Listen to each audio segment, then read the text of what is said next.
शाहमीर बख्श चौधरी, मेरा बच्चा मुझे वापस ला कर दो। मेरे अरमान की निशानी मुझे वापस ला कर दो। सुना तुमने? मेरा बच्चा ला कर दो शाहमीर, मेरा बच्चा ला कर दो। वो बेड से उतरकर उसका कॉलर अपने दोनों हाथों से पकड़कर झंझोड़ते भपकर कर अपनी औलाद वापस मांग रही थी। सुन रहे हो ना तुम? मेरा बच्चा ला कर दो शाहमीर, मेरा बच्चा ला कर दो। मेरा बच्चा, या अल्लाह मेरा बच्चा। मेरे अरमान की निशानी, तुमने मुझसे मेरी जिंदगी की आखिरी उम्मीद छीनी है। मेरे शोहर की आखिरी निशानी, मुझे मेरा बच्चा ला कर दो। मैं किसके सहारे जीऊंगी अब? मुझे मेरा बच्चा ला कर दो शाहमीर बख्श चौधरी, मेरा बच्चा। या अल्लाह मेरा बच्चा। उसकी चीखें वहां मौजूद नर्स का दिल दहला रही थी, तो वो तो फिर उसका मुजरिम था, उस पर कैसे नजरअंदाज ना होती। Welcome to our channel novels by Husn Kamal. अस्सलाम वालेकुम लिसनर, मैं हूं आपकी होस्ट लाइबा सुमेर और मैं हाजिर हुई हूं आप लोगों के लिए वफ़ाई यार की किस्त नंबर 13 लेकर। तो बगैर किसी इंतज़ार के शुरू करते हैं। उसकी गाड़ी रुकी तो सांस थम कर रह गई थी। वो पीछे की जानिब मुड़कर देखने लगा। उसकी पेशानी पसीने से तरबतर थी। क्या करूं? उसके औसान ख़ता हो गए थे। कुछ समझ नहीं आ रहा था कि क्या करे। कुछ सानियों के लिए वो अपना सर पकड़े सुन सी कैफियत में बैठा रहा।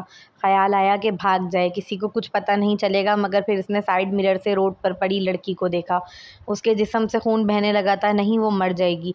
अपने भागने के ख्याल को रद्द कर वो तेज़ी से गाड़ी से उतरा। इस लड़की के पास लोग जमा हो रहे थे, मगर कोई भी उसे उठाने करीब नहीं आ रहा था। शाहमीर ने तेज़ी से आकर अपने लरसते हाथों से उसके बेसुध व खून आलूद जिस्म को सीधा किया। मिस चश्मिश अगले ही पल मारे शौक के मुंह से निकला। उसने कभी ख्वाबों में भी नहीं सोचा था कि वो लड़की मरियम निकलेगी। वो फ़ौरन ही उसे बाहों में भरकर खड़ा हुआ। लोगों ने उसकी मदद की। वो गाड़ी की पैसेंजर सीट पर उसे लिटाने लगा तो एक भली खातून मरियम को पकड़ कर बैठी। शाहमीर तेज़ी से ड्राइविंग सीट पर बैठा। उसके हाथ कँपा रहे थे। उसने गाड़ी स्टार्ट की, फुल स्पीड में लेकर अस्पताल पहुंचा। कुछ नहीं होगा मिस चश्मिश, तुम्हें सुना तुमने, सब ठीक हो जाएगा, बस थोड़ी हिम्मत करो। शाहमीर ने उसके नाजुक व खून में लथपथ सरापे को अपनी बाहों में भरा था। वो रोते हुए उसे हिम्मत दे रहा था जबकि वो बेहोश थी। वो औरत भी शाहमीर के साथ साथ ही अस्पताल में दाखिल हुई थी। Doctor, doctor. वो अस्पताल में दाखिल होते ही मरियम को स्ट्रेचर पर लिटाकर चीखने लगा। एक फ़ीमेल डॉक्टर ने आकर मरियम की हालत देखी। क्या हुआ है इन्हें? एक्सीडेंट हुआ है मेरी गाड़ी से, वो तेज़ी से बोला। ओह, एक्सीडेंट कैसे? तो पहले आप पुलिस को इन्फॉर्म करें, हम ऐसे पेशेंट को नहीं देख सकते। डॉक्टर सपाट से लहजे में बोली तो शाहमीर का खून खौल गया। वो मर जाएगी इतनी देर में, तो आप उसका ट्रीटमेंट स्टार्ट करें। मैं सारी फॉर्मेलिटी फिल कर दूंगा, और प्लीज़ ज़रा जल्दी। उसकी जान सूली पर लटकी थी। अगर आज इस लड़की को कुछ हो गया तो वो ज़िंदगी भर खुद को माफ़ नहीं कर सकेगा। सॉरी, मगर हम नहीं कर सकते। फ़ीमेल डॉक्टर किसी सूरत राज़ी ना थी। तुम जानती भी हो मैं कौन हूँ? इब्राहिम बख्श का पोता। वो सियासी लीडर हैं। मेरा बाप चेयरमैन है, और तुम मेरे लाए हुए पेशेंट को वेट पर बिठा रही हो। सिर्फ 1 मिनट लगेगा मुझे तुम्हारा पूरा करियर तबाह करने में, समझी? अब जल्दी करो। शोलावार निगाहों से इस डॉक्टर को देखते वो एक एक लफ्ज़ जता जता कर गोया हुआ। उसकी धमकी इस कदर रौबदार थी कि वो डॉक्टर मजीद कुछ ना बोली। मरियम को इमरजेंसी में ऑपरेशन थिएटर में ले जाया गया था। शामिर अपना सर पकड़े बैठा हुआ था। उसकी हर सांस दुआ गो थी कि किसी तरह वो लड़की बच जाए। अचानक उसकी तवज्जो अपने हाथों पर लगे मरियम के खून पर गई। उसके कपड़े मरियम के खून से रंगे थे। वो खातून उसकी कमर पर थपथपाते दिलासा देने लगी, जिसकी इस लम्हे उसे बहुत ज़रूरत थी। मुझे रेस नहीं करनी चाहिए थी, ना मैं करता, ना ये सब होता। वो लड़की मेरी वजह से, सिर्फ मेरी वजह से इस हाल में है। वो रूहान सा लहजे में बोला। अल्लाह बेहतर करेगा, बस दुआ करो वो बच जाए, इंशाअल्लाह। वो असबात में सर हिलाते हुए तेज़ी से बोला। पेशेंट के साथ आप हैं ना? डॉक्टर ने आकर पूछा तो वो फ़ौरन खड़ा हुआ। सॉरी, हम बच्चे को नहीं बचा सके, और माँ की हालत भी ख़तरे में है। खून बहुत बह चुका है। आप फॉर्म साइन कर दें कि अगर पेशेंट को कुछ भी होता है तो अस्पताल की इंतज़ामिया इसकी ज़िम्मेदार नहीं। डॉक्टर के कहते ही नर्स ने उसके आगे फॉर्म कर दिया। इस फॉर्म को देखते ही शामिर की हालत मज़ीद गैर हुई। वो नहीं जानता था कि मरियम शादीशुदा व प्रेग्नेंट है। एक नन्ही जान सिर्फ इसकी एक रेस की नज़र हो गई। ये सोच ही इसे हज़ारों मौतें मार रही थी। जल्दी करें, ज़्यादा वक्त नहीं है हमारे पास। डॉक्टर के कहते ही उसने कपकपाते हाथों के साथ साइन कर दिया। प्लीज़ इसे बचा लें, प्लीज़। वो रो दिया था। शामिर टूट गया था। इस लम्हे हर लम्हा उसके लिए मौत था। वो अपने असूलों का बड़ा पाबंद था। उसके नज़दीक वो कोई ऐसा काम नहीं करता था जिससे किसी को तकलीफ़ पहुँचे, मगर आज एक नन्ही जान चली गई थी सिर्फ उसकी वजह से। उसका ज़मीर उसे झंझोड़ रहा था। वो वापस बैठ गया था। पाँव काँप जो रहे थे उसके। या अल्लाह रहम, मेरे मालिक रहम कर, मैंने ये सब जानबूझकर नहीं किया, मुझसे गलती हो गई। वो अपने हाथों में मुँह छुपाकर रोने लगा। अगला सीन। आमन बेटा अभी भी मौका हाथ से नहीं गया है, प्लीज़ जोनी के लिए थोड़ा दिल बड़ा कर लो। मैं जानती हूँ तुम्हें वो अच्छी नहीं लगती, मगर कुछ दिन नाटक कर लो। रानी बेगम ने आमन को अपने कमरे में बुलाया था। इसे लगा कोई ख़ास काम होगा, मगर वही पुराना टॉपिक। वो शदीद खौफ ज़ाहिर कर रहा था। जोनी की मंगनी हो चुकी थी, लेकिन इसके बावजूद उसके वालिदैन सुकून से बैठने के लिए तैयार ना थे। नाटक? वो खासा एहतजाजी अंदाज में सवालिया बोला। अब इतने बुरे दिन आ गए थे क्या कि इसके कि एक लड़की की जायदाद हासिल करने के लिए वो इतना गिर जाए कि मोहब्बत का नाटक करे? हाँ, नाटक। लड़कियां बहुत जल्दी बहक जाती हैं, और वो तो है भी बागी किस्म की। एक बार तुम्हारी मोहब्बत में पड़ गई तो पूरे ख़ानदान से लड़कर तुमसे शादी खुद करेगी। रानी बेगम बोली तो वो अपना सर पकड़ने लगा। देखो, उससे शादी करने का मतलब हरगिज़ ये नहीं कि तुम उसके पाबंद हो गए। एक बार उसकी जायदाद अपने नाम कर लो, फिर मैं खुद तुम्हारी दूसरी शादी धूमधाम से करवाऊंगी, जिस लड़की से तुम बोलोगे। दूसरी शादी कौन सा हमारे मर्दों पर हराम है जो तुम इतनी फ़िक्र कर रहे हो? रानी बेगम के जुमले सुनते ही बाहर खड़ी लड़की के चेहरे पर रंजीदा सी मुस्कुराहट बिखरी। ठीक, तो आप मेरी दूसरी शादी करवाएंगी? जोनी उनके चेहरे के तासुरात देखने से कासिर थी, मगर आमन का जुमला सुन उसे महसूस हुआ वो राज़ी है। बिल्कुल, काश कोमल जिंदा होती तो मैं तुम्हें ये सब करने का हरगिज़ ना कहती। कौन कोमल? आमन की यादों में एक धुंधली सी तस्वीर थी। कोमल? तुम्हें याद नहीं? फ़हीम की पहली बीवी। उसकी बेटी मरियम से मंगनी हो चुकी थी तुम्हारी, मगर हमें क्या खबर थी कि फ़हीम कोमल के मरते ही मरियम को उसके ननियाल में फेंक देगा। रानी बेगम की बात सुनते ही जोनी का मारे हैरत के मुंह खुला। फ़हीम बख्श पहले से शादीशुदा था, न सिर्फ शादीशुदा बल्कि एक बच्ची का बाप भी। मरियम? वो ज़ेरे लब बड़बड़ाई, मगर फिर मुस्कुरा दी। कम से कम मरियम उससे कहीं ज़्यादा खुशनसीब थी। उसे इस हवेली में रहकर जुल्म जबर व नाइंसाफ़ी की आंधियाँ तो बर्दाश्त न करनी पड़ी। मुझे तो कुछ याद नहीं, आमन गंभीर लहजे में अपनी याददाश्त पर जोर डालते हुए बोला। छोड़ो उसे, अभी सिर्फ जोनी पर ध्यान दो। उसे अपनी मोहब्बत के जाल में फांस कर शादी कर लो उससे। एक बार जायदाद मिल जाए तो भले ही एक कोने में फेंक देना उसे। उसका मुकद्दर ही यही है। तुम ना भी करो तो शहरोज़ यही करने वाला है उसके साथ। तुम तो फिर तरस खा लोगे उस पर, मगर वो बानो का बेटा, वो आंखों में सुअर का बाल लिए हुए है, वो नहीं खाएगा तरस। देख लेना, उसकी सारी जायदाद अपने नाम करके शहर में जाकर दूसरी शादी कर लेगा। उनके अल्फाज माना सुनने में बहुत कड़वे थे, मगर जोनी वाकिफ थी, सच यही है। शहरोज़ हो, आमन हो या शाहमीर, जोनी जानती थी इंटरेस्टेड सिर्फ इसके हिस्से की जायदाद में है। इन तीनों में से जो भी उससे शादी करेगा वो सिर्फ अपने नाम की दुल्हन बनाकर इसे हवेली के एक कोने में डाल देगा और खुद जाकर दूसरी शादी कर लेगा। उसकी जगह कोई और होती तो अपना मुकद्दर मानकर खामोश बैठ जाती, मगर वो जोनी थी। एक कोने में पड़े रहने के स्टेटस को उसने कबूल ना किया, और ना कभी वो करने वाली थी। ठीक, मैं समझ गया। दिल पर शदीद बोझ महसूस हुआ इस सितमगर का जवाब सुन। और मैं झल्ली समझ रही थी कि काला बिल्ला मुझसे मोहब्बत में पड़ गया है। उसका दिल करची करची होकर बिखरा। मजीद उनकी बातें सुनने की ताकत ना थी, इसलिए वहां से चल दी। नहीं, दूध देकर नहीं आई? नूरी ने उसके हाथ में दूध का गिलास देखा तो उलझ कर पूछ उठी। खुद दया। वो दूध का गिलास उसे थमाकर वहां से चली गई थी। हैं? अभी इन्हें क्या हुआ? पहले तो अपने इतने शौक से आमन बाबा का दूध लेकर गई थी। जोनी सुबह से मौका तलाश कर रही थी आमन से बात करने का, मगर मिल नहीं रहा था। इसने नूरी को दूध ले जाते देखा तो रोक लिया और दूध का गिलास खुद लेकर आमन के पीछे गई। आमन अपने कमरे की जगह अपनी माँ के कमरे में गया तो वो भी पीछे हो ली, मगर क्या खबर थी कि टूटा हुआ दिल लेकर वापस लौटेगी। अगला सीन। डॉक्टर, वो कैसी है? आप लोगों ने बचा लिया ना उसे? डॉक्टर के ऑपरेशन थिएटर से बाहर आते ही वो बेसब्री से पूछने लगा। मुबारक हो, वो खतरे से बाहर हैं। अब उनका जवाब सुन जैसे जान में जान आई थी। आप उनके घर वालों को बुला लें, जब वो होश में आएंगी तो किसी करीबी का पास होना ज़रूरी है। उन्होंने अपना बच्चा खोया है इस एक्सीडेंट में।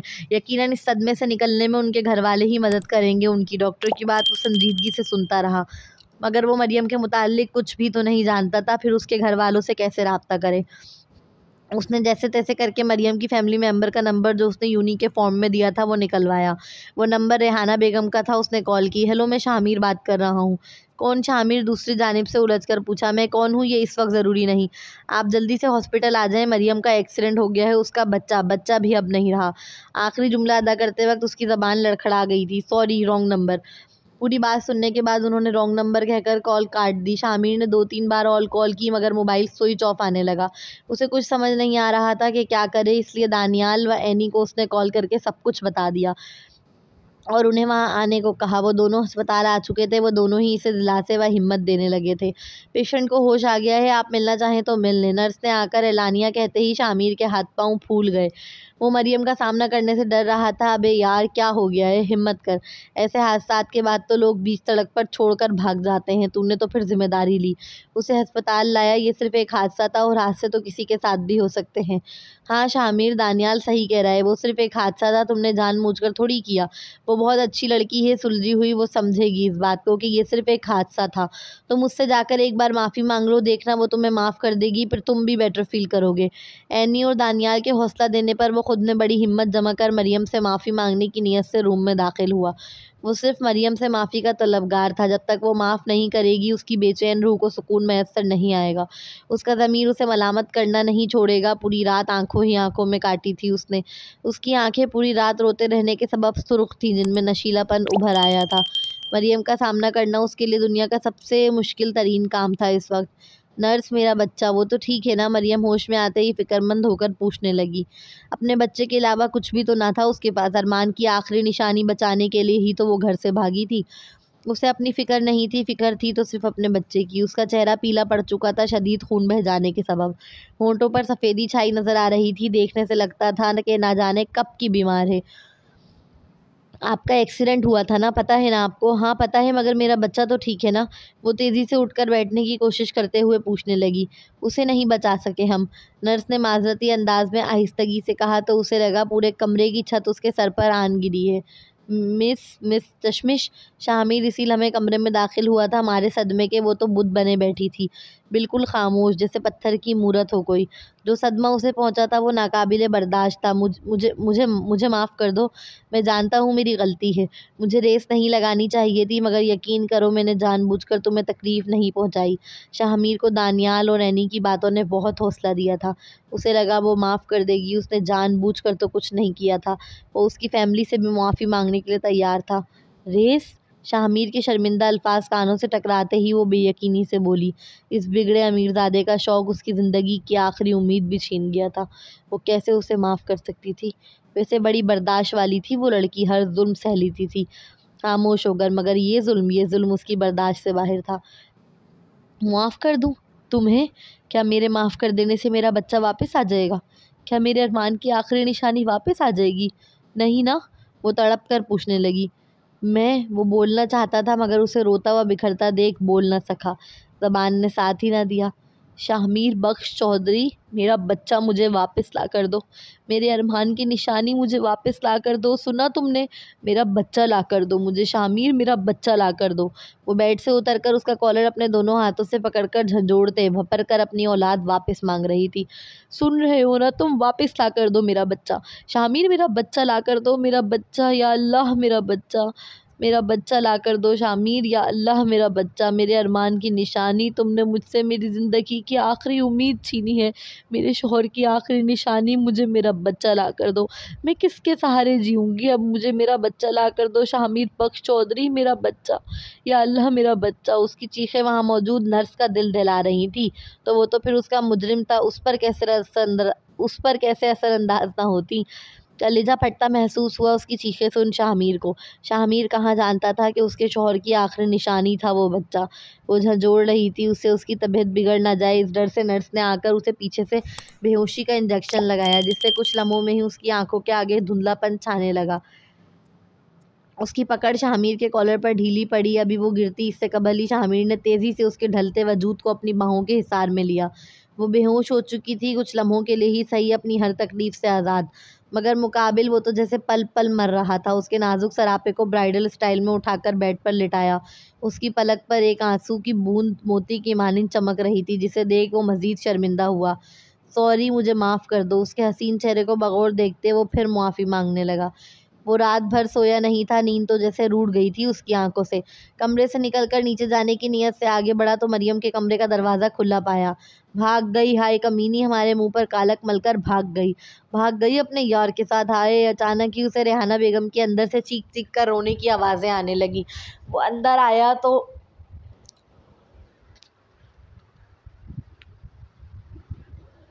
वो अंदर आया तो रेहाना बेगम फर्श पर बैठकर सर पीटते हुए रोती नजर आई। क्या क्या हुआ है और कौन भाग गया? वो डर रहा था पूछते वक्त। अंदाज़ा तो था कि क्या हुआ है, मगर एक आस थी कि शायद ऐसा ना हो। क्या हुआ है? भाग गई वो कोमल की बेटी, हमारी मोहब्बत व नेक सुलूक व हमदर्दी को हमारे मुंह पर मार गई। हाय, हमारी इज्जत का जनाजा निकाल गई, कमीनी। रेहाना बेगम अपना सीना पीटते हुए वावेला मचाने लगी। आप ऐसा क्यों बोल रही हैं? वो परेशान होकर पूरे कमरे में नज़र दौड़ाने लगा।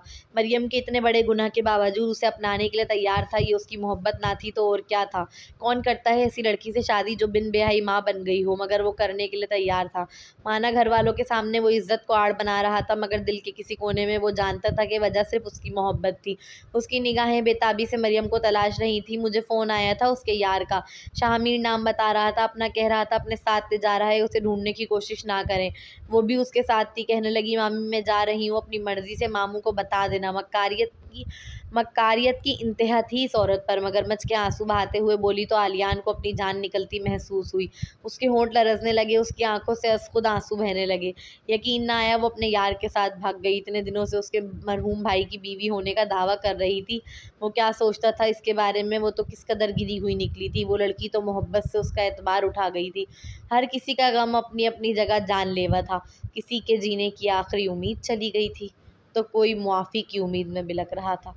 किसी की नन्ही मोहब्बत जिसने अभी ठीक तरह सांस भी नहीं लेना सीखा था, वो धोखे के गम में सुलग रही थी, तो कोई अपनी पहली मोहब्बत के भाग जाने का शोक दिल में लिए घूमने लगा था। जोनी हो या आलियान, आज दोनों का ही मोहब्बत नामी शेर से एतबार उठ गया था। चलिए जी, एपिसोड पे अच्छे से रिव्यू दीजिएगा, ठीक है? और नेक्स्ट एपिसोड के लिए हमारे चैनल को सब्सक्राइब लाजमी कर लीजिएगा। और यार क्या लगता है आप लोगों को? मैंने पिछले एपिसोड में भी पूछा था ना आपसे, जोनी और आलियान इन्हीं का कपल बनने वाला है आगे जाके, मुझे तो यही लगता है। और शाहमीर और मरियम, और आमन का उसके साथ, वो जो उसकी मैड है, या शहरोज़ के साथ होगा? आमन का कपल किसके साथ बनने वाला है? उसकी कनीज़ के साथ या शहरोज़ का बनेगा उस कनीज़ के साथ? चलें देखते हैं आगे होता क्या।